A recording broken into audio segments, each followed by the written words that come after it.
नमस्कार, मैं इनके सिंह। दोस्तों, हाल में आपने संसद में जो प्रोसीडिंग्स हुई वो देखी होगी।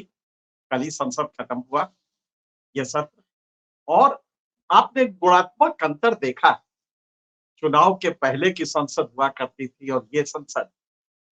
इस संसद में आपने गौर किया होगा, ये वही संसद है जिसमें विपक्ष के नेताओं को, सदस्यों को उठा-उठा के कूड़े के बोरे की तरह बाहर फेंक दिया गया था, निलंबन कर दिया गया था।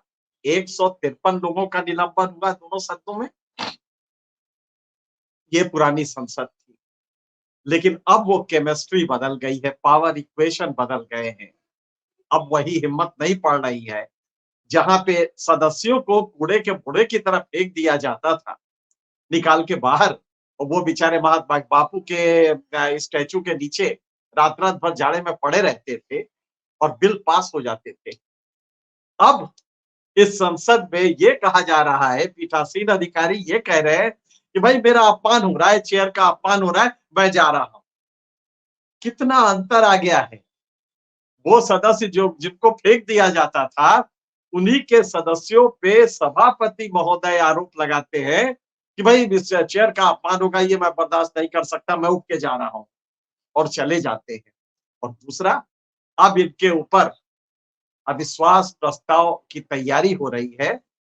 87 सदस्यों के विपक्ष के दस्तखत हो चुके हैं।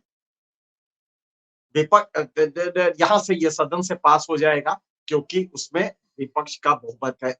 अभी तक जहां तक पाया गया है, ये कंपोजिशन रहेगा।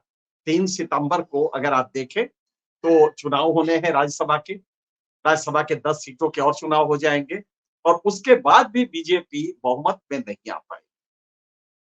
जो छोटे 2-3 दल हैं, उन्हीं को देखना पड़ेगा कि वो किस करवट बैठते हैं, वरना बहुमत मिलना मुश्किल है। तो राज्यसभा में तो पारित हो जाएगा।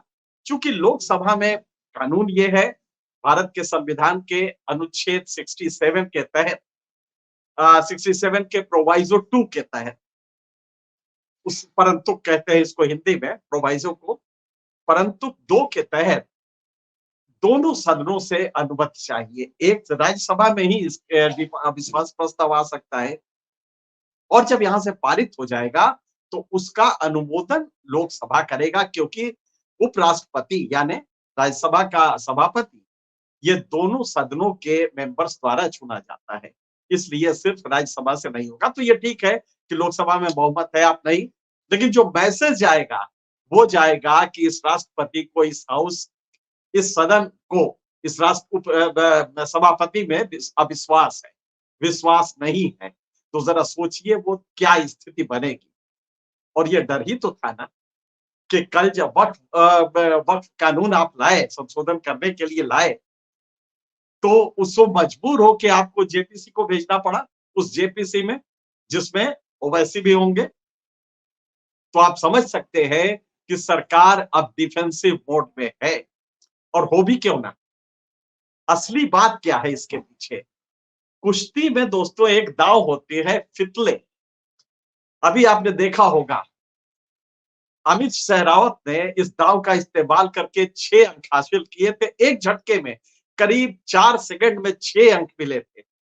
फितले में दोनों टांगे विरोधी का पकड़ के आप ऐंठ के और उसके साथ सांप की तरह घूमने लगते हैं। जब जब घूमते हैं तो वो नाच के उसको मजबूर होकर घूमना पड़ता है। और जितने घूम लेता है, वो जितने टर्न लेता है, उतने में 2 अंक मिलते हैं जिसने टांग पकड़ के घुमाया है। तो 3 बार अमित सहरावत ने घुमाया, और चौथी बार उल्टा घुमा दिया। आप जिधर चाहे घुमाए, सांप के करवट लेने की तरह ये होता है। इस समय विपक्ष के फितले दांव में हमारे मोदी जी फंस गए हैं, बुरी तरह फंसे हुए हैं। और वो पकड़ के घुमा रहा है और मोदी जी घूम रहे हैं। उसकी वजह क्या है? इस फितले दांव की बहुत खूबसूरती से राहुल गांधी और विपक्ष ने एक मुद्दा उठा दिया है। वो मुद्दा जिसको आप शुरू से ही कह रहे थे, मैं तो चाय बेचने वाला हूं, मैं तो बैकवर्ड का बेटा हूं, मैं तो गरीब हूं, ये सब कहा करते थे। लेकिन जिसकी जितनी आबादी उसकी उतनी हिस्सेदारी, ये नारा दे के बिहार से जो शुरू हुआ, और उसके बाद आरक्षण के लिए उसकी बात हुई कि जनगणना कराइए, जाति आधारित जनगणना हो, तो एक पूरा का पूरा बैकवर्ड, पूरा का पूरा दलित एक बार फिर से राहुल गांधी और विपक्ष के साथ हो गया है। नतीजा, अब जब राहुल गांधी ये मुद्दा उठा रहे हैं, तब तक मोदी जी कराह दे रहे हैं, क्योंकि इससे संगीन मुद्दा, इससे गंभीर मुद्दा हो ही नहीं सकता। तो लिहाजा मोदी जी को अब वो जब जब दोनों पैर ऐंठ रहे हैं, मोदी जी को घूमना पड़ रहा है। हमारे प्रधानमंत्री ने लार्जर देन लाइफ जो इमेज बनाई थी, जिसमें अब वो आपकी चुनाव में देवत्व का अंश डालने वाले थे। आपने याद होगा आपको, जब मोदी जी ने कहा था कि नॉन बायोलॉजिकल और बायोलॉजिकल मदर फादर होंगे, लेकिन हमारे नॉन बायोलॉजिकल जो है वो भगवान है, भगवान ने मुझे भेजा और गंगा माँ ने मुझे गोद लिया है। इसमें देवत्व का अंश मोदी जी अपने में डालना चाहते थे। ब्लोटेड इमेज तो बना दी है, लार्जर देन इमेज बना दी है। अब दूसरा उनका प्रयास था कि ब्लोटेड उसमें देवत्व डाल दे। तो गंगा माँ ने मुझे गोद लिया, पहले तो बुलाया था 2014 में, 10 साल में गंगा माँ ने गोद ले लिया है। ये देवत्व के अंश अपने अंदर डालने के लिए कि नॉन बायोलॉजिकल है प्राइम मिनिस्टर, ये मैसेज जाना शुरू होता है। अब राहुल गांधी अपने क्रूड स्टाइल में, राहुल गांधी की स्टाइल आप संसद में देखें, बिल्कुल पढ़े लिखे वाली नहीं स्टाइल में बोलते हो, बहुत क्रूड स्टाइल में बोलते हैं, जर्की बोलते हैं, झटके से बोलते हैं, लेकिन कन्विंस पूरा करते हैं। तो अब वो चिढ़ा रहे हैं, सामने मोदी जी बैठे हैं, और जब कहा जाता है कि भाई वो हमारे प्राइम मिनिस्टर जो नॉन बायोलॉजिकल प्राइम मिनिस्टर है, तो जरा सोचिए मोदी जी की हालत क्या होती होगी। बड़ी खूबसूरती से वो अपने को देवत्व हासिल करना चाहते थे और उसका बन गया मजाक, और विपक्ष ने जम के नॉन बायोलॉजिकल कह के मजाक बनाया।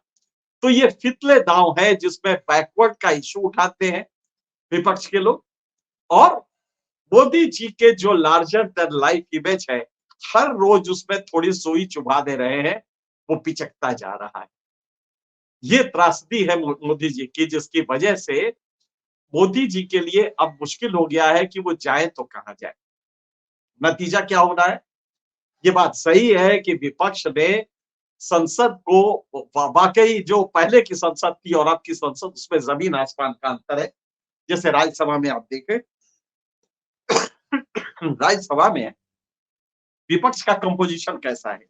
राज्यसभा में इस समय टोटल अगर आप देखें तो 225 सदस्य हैं। 225 सदस्य में बीजेपी के पास 86 हैं, एनडीए का मिला लेंगे तो 101 है। इंडिया गठबंधन के पास 87 है, बीजेपी के पास 86, इंडिया गठबंधन के पास 87, एनडीए के पास 101। और अगर इंडिया गठबंधन में वाईएसआर राजशेखर रेड्डी कांग्रेस के 11 लोग अगर आ गए, तो ये हो, बीजेडी के 8 आ गए और एआईडीएमके के 4 आ गए, तो ये 130 हो जाएगा, 110 हो जाएगा। इंडिया गठबंधन 110 हो जाएगा, और उधर 3 सितंबर को चुनाव होने, उसके बाद ही अगला सदन आएगा। जो अविश्वास प्रस्ताव की बात हो रही है सभापति के खिलाफ, वो अगले सेशन में ही आएगा। 3 सितंबर को चुनाव हो चुके होंगे। उसमें उम्मीद है कि 10 सीटें बीजेपी को, करीब करीब 10 सीटें मिलेंगी। 10 सीटें मिलेंगी तो इसका मतलब ये हुआ, और टोटल 12 सीटें हैं जिसपे चुनाव होना है। अगर ये 12 सीटें में 10 सीटें बीजेपी को मिलती है, तो इनकी संख्या बढ़ के हो जाएगी 111। लेकिन तब बहुमत का जो मार्क है वो 119 होगा। 111 का मतलब 8 हाथ कम होंगे। अब यहाँ पे बीआरएस के 4 हैं, बीएसपी का 1 है, एमडीएमके का 1 है, यानी 6 अन्य मेंबर है जो कि नॉन कमिटेड है। ये किधर जाएंगे, बीआरएस किधर जाएगा, सीधी सी बात है, इस पे डिपेंड करेगा। क्या वो वॉकआउट करेगा, मतलब कि बायकॉट करेगा वोटिंग के दौरान? अगर वोटिंग के दौरान बायकॉट कर दिया तो भी पलट सकता है पासा। तो ये सब पेच फंसे हैं। बहरहाल राज्यसभा में अब इनके लिए मुश्किल है, और लोकसभा में भी क्या, ये आपको याद है वो किस तरह लोकसभा के स्पीकर और दोनों, उनकी गर्दन बाएं हिकारत से ही घूमती थी। जब भी बाएं देखते थे, बैठो बैठो बैठो बैठो बैठो, और वही जब गर्दन दाहिने घूमती थी तो जरा देखा है, हाँ आप लोग भी बैठिए, आप लोग भी बैठिए, नहीं नहीं आप लोग भी बैठिए, लेकिन जब बाएं होते बैठो बैठो, तो ये हिकारत का भाव रहता था, इसमें कोई दो राय नहीं, रहता अब भी। लेकिन अब जब रहता है तो 6 सदस्य 50 सदस्य खड़े हो जाते हैं विपक्ष के, ये कहने के लिए जरा इसी स्टाइल में उधर देखिए, जरा इसी स्टाइल में उनको रोक के दिखाइए, ये व्यंग आ जाता है। और तब पीठासीन अधिकारी को दिक्कत हो रही है। तो हकीकत यह है कि चीजें काफी बदली हैं, पार्लियामेंट संसद का कंपोजिशन बदल गया है, और कंपोजिशन बदला है तो विपक्ष अब ये वही विपक्ष नहीं है। अब आप एक बार सभापति की मजबूरी क्या है, या पीठासीन अधिकारियों की? पीठासीन अधिकारियों की मजबूरी आप समझ सकते हैं। भारत में जिस तरह संवैधानिक संरचना है, उसमें पीठासीन अधिकारी, गवर्नर, ये तमाम जो पद हैं जिनसे अपेक्षा की जाती है, गवर्नर का तो कहना ही क्या है, वो तो संविधान की रक्षा, परिरक्षा, संरक्षा और अभिरक्षा करता है, ये शपथ लेता है। लेकिन गवर्नर को एक रुक का एक चिट्ठी लिख के गवर्नर को हटाया जा सकता है। एक होम मिनिस्टर की चिट्ठी में गवर्नर की नौकरी गई। इसी तरह स्पीकर से अपेक्षा तो ये थी इन पदों से पार्लियामेंट्री डेमोक्रेसी में, लेकिन क्या वो संभव हो पाता है? तो हकीकत यह है कि ये बेचारे बुरे फंस गए हैं। ये दाहिने देखे, दाहिने सख्ती करे तो बड़ा ही मुश्किल हो जाए, और बाएं जरूरत से ज्यादा करे तो आवाज इतनी बुलंद हो जाती है, लंग पावर उनके पास भी है। तो अब आप वही व्यवहार करके चाहे कि बदल दे तो ये संभव नहीं। इसका नतीजा ये हो रहा है कि पार्लियामेंट का पूरा कंपोजिशन बदल गया है, और राहुल गांधी ने ये जो राष्ट्रीय स्टाइल है, इसमें जो शुरू किया है, ये पूरा का पूरा आने वाले दिनों में ये इनके लिए, मोदी जी के लिए मुश्किल करेगा। मोदी जी का जो लार्जर देन लाइफ इमेज था, उसको हर तीसरे दिन मजाक के तौर पे बना के कि अरे भाई नॉन बायोलॉजिकल प्राइम मिनिस्टर है ना, और ये जब कहते हैं तो मोदी जी का वो जो ऑरा आपको याद होगा, वो ऑरा गायब हो जाता है। वो जो लार्जर देन लाइफ इमेज थी वो थोड़ी और चिपक जाती है, पिचक जाती है। इसलिए हकीकत ये है कि अब ये संसद बिल्कुल अलग होगी, और ये जो फितले दांव है जिसमें दोनों पैर पकड़ के उसको टीरे से ऐंठ के, और प्रतिद्वंदी को जो पहलवान है वो घूमने लगता है, तो जिसके पैर पकड़े हैं वो ऐंठ के घूमना उसकी मजबूरी हो जाती है। वो जिधर घुमाएगा, जिसने पैर पकड़ रखे उधर वो घूमेगा, और कुश्ती में 2 पॉइंट इसके मिलते हैं।